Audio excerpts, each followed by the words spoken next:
Parité, jeunesse, société civile, Emmanuel Macron a fait du renouvellement politique son principal argument de campagne. Alors, pour ses premières législatives, son mouvement tient-il ses promesses?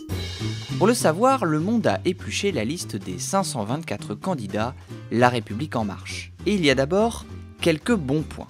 Oui, la parité est respectée. La République En Marche a investi légèrement plus de candidates que de candidats. C'est mieux que la France Insoumise, que le Parti Socialiste ou que les Républicains. Les jeunes sont aussi plutôt bien représentés. L'âge moyen des candidats aux législatives s'élève à 47 ans. C'est légèrement plus jeune que la moyenne des 7800 candidats, tous partis confondus. Mais c'est surtout beaucoup moins élevé que l'âge des députés, élus en 2012. Côté société civile, le mouvement d'Emmanuel Macron remplit aussi son contrat. Sur les 524 candidats dont nous avons examiné le parcours, 281 n'ont jamais exercé de mandat politique, soit 52% du total.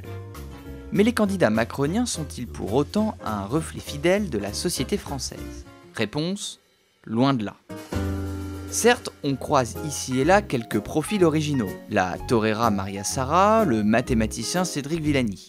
Il y a même une théologienne, un coiffeur et un ex-golfeur professionnel. Mais les professions les plus fréquentes restent extrêmement classiques et offrent même un condensé des catégories socio-professionnelles supérieures. Sur les 524 aspirants députés, 87 enseignants ou dirigeants d'établissements, 42 professions médicales, 17 ingénieurs, 28 avocats. A l'inverse, nous n'avons décelé que 2 ouvriers, Denis Sommer, un ancien syndicaliste de PSA déjà en politique depuis plus de 10 ans, et Claude Tirard, ouvrier du secteur textile dans les Vosges. Au final, on observe surtout une surreprésentation des activités de conseil ou de consulting, pratiquées par 71 candidats aux législatives. Ils sont plus d'1 sur 8. Des activités qui risquent d'être scrutées de près puisque la loi de moralisation présentée par le ministre de la Justice, François Bayrou, prévoit d'encadrer plus strictement les députés pratiquant du conseil pendant leur mandat.